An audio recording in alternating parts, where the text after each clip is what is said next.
Hi again and welcome to CBSPhilly.com. This is the Baseball Insider, and I'm Seth Everett. Glad you've logged on to this. We're watching it on YouTube. I'm glad you caught the blog, and I hope you've been enjoying it because all of my appearances on CBS in Philadelphia have been on there.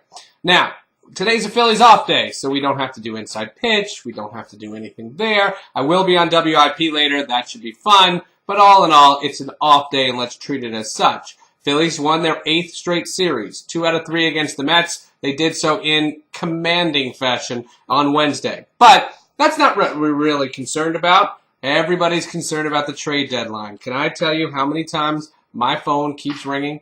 Because everybody wants to know, are the Phillies getting someone? Now, on Monday, I did write a blog that said, I don't think the Phillies need a blockbuster trade. We know they're going to the playoffs, and unless the superstars hit, it's not going to make a difference. I have so many concerns about the playoffs, and I'll get to those in a second. But my biggest thing is that I respect the Phillies' financial situation. There is a debt service rule. And right now the Phillies are in violation of it. That's a big deal. It's not a deal breaker because they do have the highest payroll in the National League, and that's something that should be concerned about. Now, here's my other issue. The Phillies are in a position where they should not be paying luxury tax money on anybody. I don't want the Philadelphia Phillies paying luxury tax. I don't think they need to. I don't think they should. I don't want it. And I wouldn't pay luxury tax money for subpar players. That's what Josh Willingham was. I'll tell you this. Michael Kadire wasn't available. I didn't want the extra guy. I didn't want a trade. I don't want Ryan Ludwig. I'm not that big on Ryan Ludwig. I don't think that's worth paying 22 cents on the dollar for Ryan Ludwig.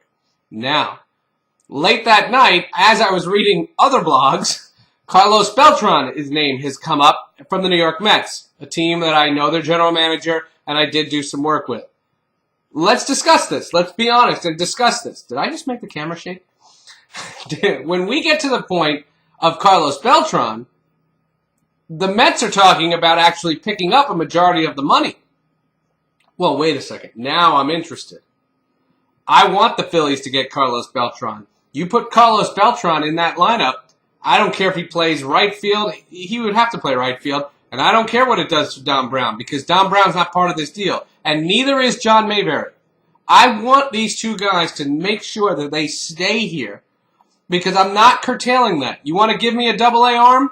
Fine. I say this all the time about Phillies minor leagues. I'm not so interested in that. Phillies are a World Series contender. Let's treat it like that. And let's make sure we treat it like that. Is it dark? Because it's hot as anything outside. It doesn't feel dark. Anyway, as far as a trade, if the Phillies are going to make that trade, well, that I'm interested in. And if you can pull off Carlos Beltran, I don't think they need another relief pitcher. Again, not worth the money. Heath Bell's not coming here. I don't need Heath Bell. Does everybody like the Phillies pennant that I put back there? That's very stylish. This, by the way, is all Prince music. And all these books are really comic books. Let's acknowledge what's in my office. The neat thing about what the Phillies are doing is they continue to win, and the standings are such that the Atlanta Braves may provide a credible threat for the division, but the division race is not that big a deal. Not when you have such a difference for the wild card. I don't think that's a big enough thing, and I don't think that means you have to make a trade. You don't have to pull off any kind of a deal.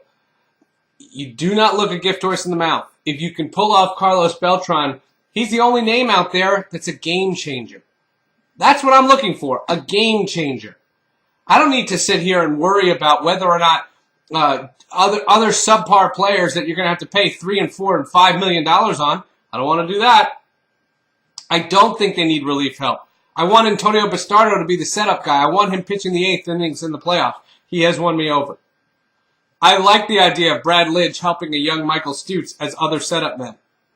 I like the way this bullpen is, and I want Ryan Madson to have that job for 2011. He earned it, in my opinion. Yes, his injury hurt, and he's got to work his way back. There's plenty of time, and that's what this season is for. You'll notice, and I'll bring this up, Roy Halladay struggled, Cliff Lee's first inning struggled. These guys are creatures of habit, and they need to be on routine. The All-Star break hurt this team. I didn't like the All-Star break. I have no use for the All-Star break. And all these things happen. Cole Hamels got rocked. Roy Halladay got beat. Cliff Lee struggles in the first inning. And what happens? They still take 2 out of 3 in both series. They still win 2 more series. That's why I'm not so concerned about this stuff. That's why we're not dealing from a position of need. I do think that this lineup needs to come up big. And even if you did get Carlos Beltran, you have to stress one other point. Victorino, Rollins, Utley, these guys need to play well. You cannot have a series where Ibanez can't get a hit. And you cannot have a series where Ryan Howard lets the season end with his bat on the shoulder. You can't let that happen. I find all of this stuff fascinating, and I still think the Philadelphia Phillies can be that team. Now, coming up this weekend, the Padres are in town. Here's one thing, though, about this series that I'm very concerned about. It's hot. It's very hot, like 100 degrees hot. And even though I'm going to be on the concourse in Citizens Bank Park, I'm telling you, folks, if you're going to be out there this weekend, drink lots of water. And drink water. I know people like to drink alcohol. Drink water. And did you see that story on CBSPhilly.com about the D.C. bar that is actually lowering their beers to match Jason Worth's batting average? That's actually pretty funny. The interesting thing about it was Worth was not the biggest loss this year. I thought the Phillies would be okay. I do think now there's a right field issue or there's just another bat issue. And if you could have that other bat, believe me, I am very interested in that. So, enjoy the weekend. I'll be on the radio tonight, Thursday night on WIP with Rob Ellis. Tomorrow, I'll have extra innings on WPHT, and I'll be on with Matt Leon on KYW. I'm Seth Everett. I'm trying to be the best baseball insider you can be right here on CBSPhilly.com.